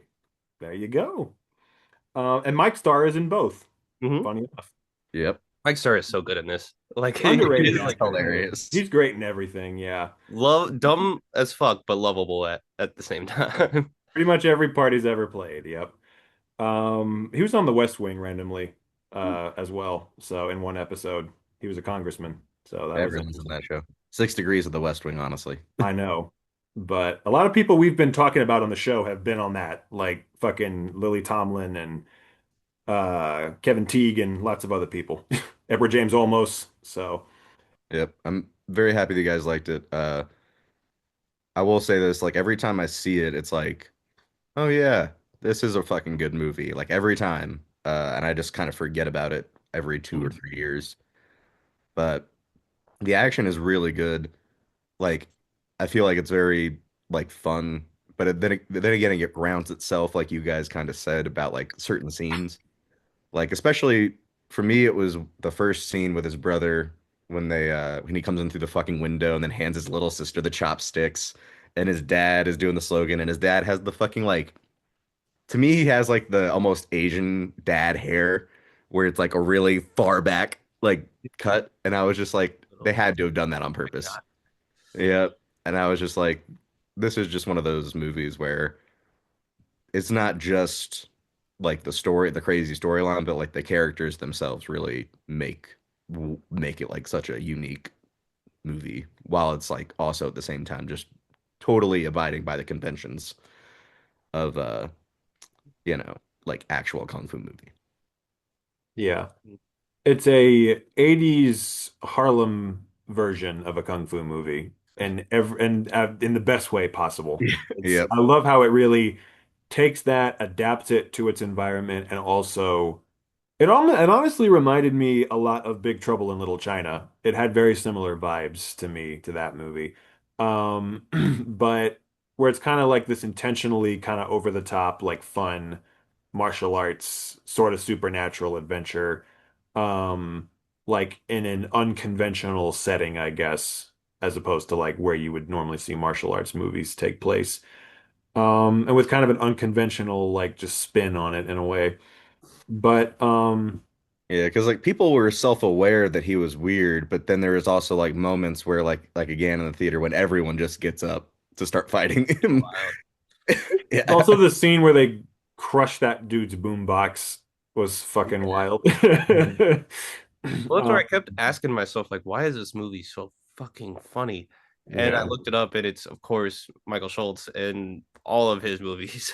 Well, so here's the Right. thing. I had never heard of him before, so I Oh looked him up wow. after this was over and found out, oh shit, it's the guy who did Cooley High and Car Wash. So I'm Yeah. like, low key, kind of like a legendary, like early black film director, like a lot of big cult hits, you know. So I'm like, man, I can't believe the same guy directed all three of those movies. That's fucking crazy.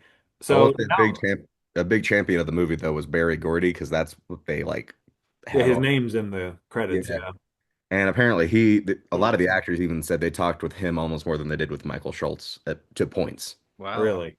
Yeah, and it was they said mainly because Michael Schultz was busy like actually doing like the setups and stuff, Hmm. and Barry Gordy would be the one to like come over and talk to them about their character and like kind of just chit Gotcha. chat. And I was like, "Hmm." Interesting. Um, yeah, I think again it was like I was telling Matt a minute ago, that is the thing that surprised me the most is I knew this was kind of like a campy type movie, again, kind of like Big Trouble in Little China, but I didn't know it was going to be that funny. Like I didn't know it was going to be that comedic for a lot of it, and it's just that was what took me off guard the most and what I that was a pleasant surprise just how fucking hilarious it was, which I was not expecting. And yeah, just I, the end too. One of the most satisfying, like when he finally gets the glow and starts kicking Sho'nuff's ass, I was just so like, because oh, you were waiting the whole movie for that to happen, and it was just so satisfying. Finally seeing him kick ass like that. Um, And all that. just like the way he at the beginning when he first encounters Shonuff and Shonuff like forces him on the ground is like, so who's the master? Yeah. I And it's mean, just like "Kiss my Converse" is such a crazy yeah. line. The way he says it, like, Yeah. um but it just like you just see that push and pull of like, come on, man, you got to realize you're the master. You got to stand up Mhm. to him.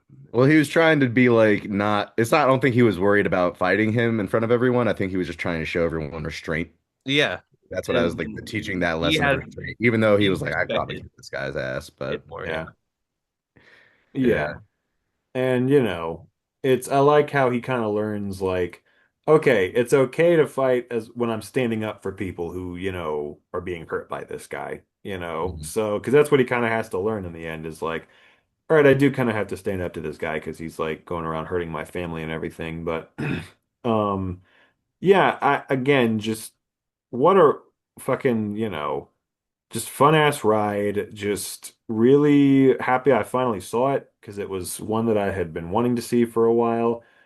And yeah, for the two leads not really being actors necessarily, they both did such a great job and, Mhm. sold those roles so well. And I also read apparently Lawrence Fishburne wanted to play Sho'nuff. So, and wow, weirdly enough, I'm kind of crazy. glad he didn't because the guy they got was just so good. Yeah, I think You Julius know, Carey is his name. Julius Carey, Yeah, yeah, he just was. New York aside, he like this movie made me think of the Teenage Mutant Ninja Turtles a lot, and he would have been such a good Shredder. Oh yeah, Yeah. that's funny He's because I very saw that. tall. I saw Mhm. both of those. So one of the reasons why I picked this, um, was because one of my last days ushering at the Cinemark, I was like theater checker, and they were playing this fucking movie. Crazily enough, for its like anniversary, and I walked in, it was packed. There were people like in the front row, like in the Damn. front row was full. Like it wasn't Wow. like just a couple people. It was like so packed. I was sitting in the handicap spot. That's how packed it was, because there's people next to me too, Hmm. and everyone was laughing and like having a good time every time I came into the theater.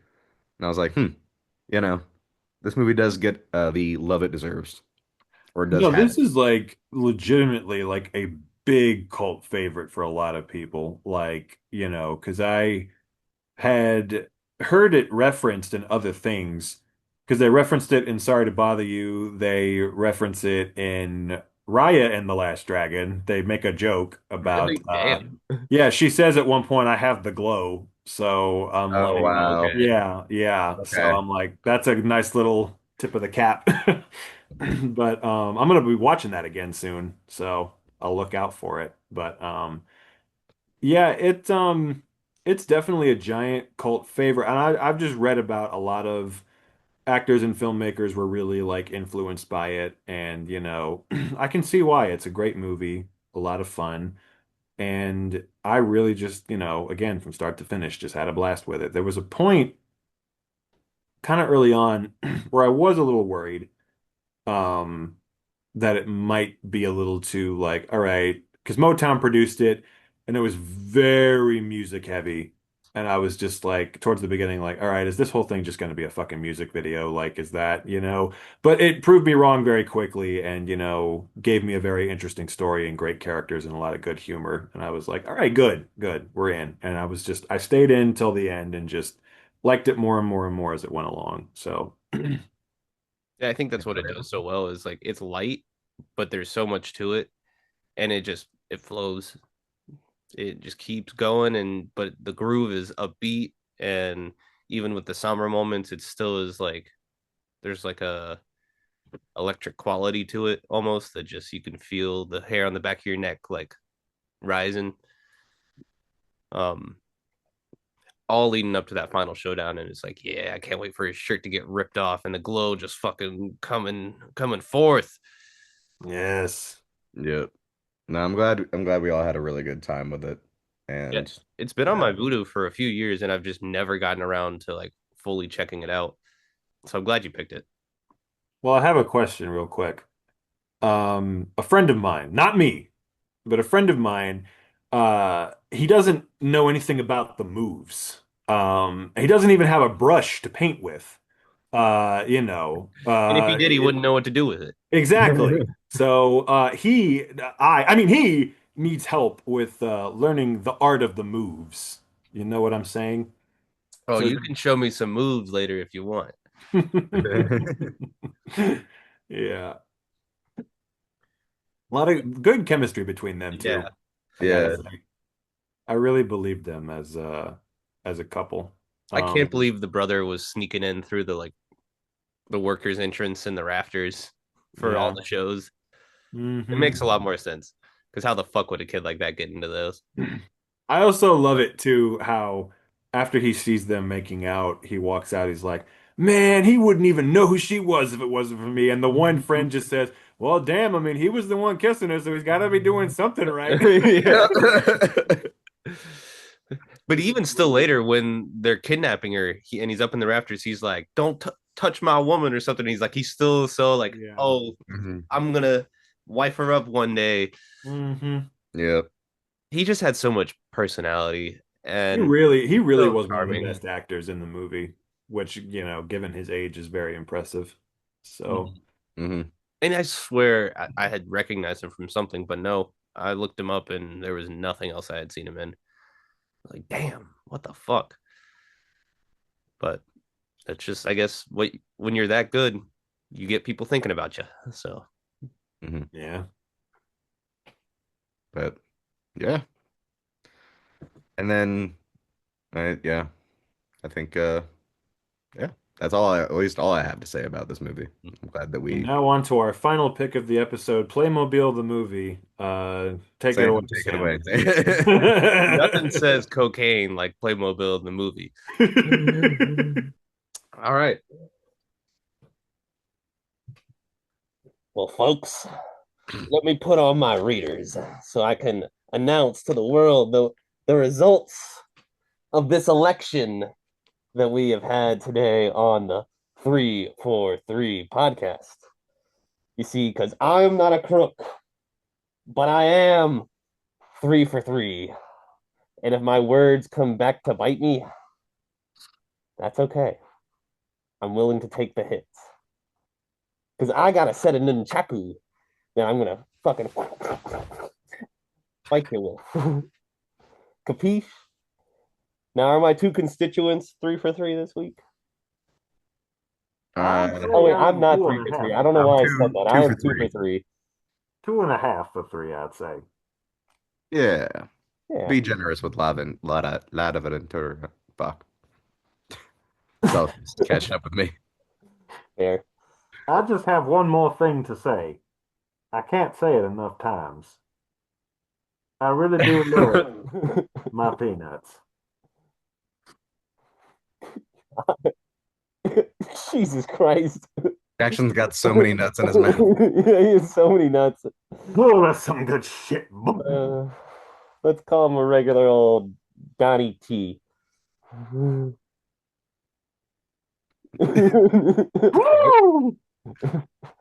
You almost look like Dylan Baker in Trick or Treat, and it's a little unsettling because I'm just imagining him. Wait, Jackson, can you do me a favor? Can you at least tuck in the skin flap? I just want to see how that looks because that's been bothering me. Is the Never skin ask a flap just hanging 100-year-old there man to tuck in his skin flap. a freaking giblet, like a turkey? Gobble gobble. Happy Thanksgiving. That looks a little better at least. It's a lot less creepy. Yeah, it's a lot less. Gobble, motherfuckers. It almost looks like an Ed Gein type mask. It's the teeth. They Who's get to those say teeth it's dirty. Like almost Texas Chainsaw Massacre. It's like the mad version of the Texas Chainsaw Massacre mask. I'm just glad I got the ones without the ears, because my ears inside would have fucking killed me. Yeah, your mask is really good, Sam. You're I a gotta joyous clean up mask. Deez nuts. You're covered in them. Hey, You want to put your nuts on a Barbara Hershey. That's goddamn right. But yes, thank you for joining us today, folks. Oh, God, I'm sorry. I'm Yeah. sorry. I have a little pain in these nuts. Got him. Uh, I wish I could stick my tongue out so I could say, "What's up?" there you go. That is. All right, let me take my readers off because our audience knows that it is the end of another episode of the 3 for 3 podcast. My name is Samuel Holler, aka President Nixon. Joined by two wonderful people. We're gonna keep bringing the good picks to you. We're going hard next week with something that I've been waiting for a long time. And it's my turn to go back in time. So we'll see where we go. And I hope you have a good week. Don't forget to vote, but just know the vote's going to be rigged no matter what because I'm in charge of it. You don't forget Voting- to juggle voting- these wait. nuts, boy. Is voting in North Carolina still open? No, it's That's not. what I thought. I was like, we are way past the voting. Because The election night was won the like a week election. ago. Yeah. God, fuck you, Matt. Now I'm just gonna call that a skin flap. Like Jackson, your skin flap is hanging and it is creepy looking. Oh, I got a skin flap hanging all right, my boy. You gotta just like shake it. Oh, I'll shake it. It makes me think of Hugh Jackman in movie 43. Yeah, it does. Like, Very much so. It's like the opposite though. It's like instead of balls, it's just the scrotum. it's the scrot. Yes, 3 for 3 for 3. 3. We're just the scrot. No balls supporting the shaft this week. But I appreciate the supporting these nuts. support. Mm-hmm.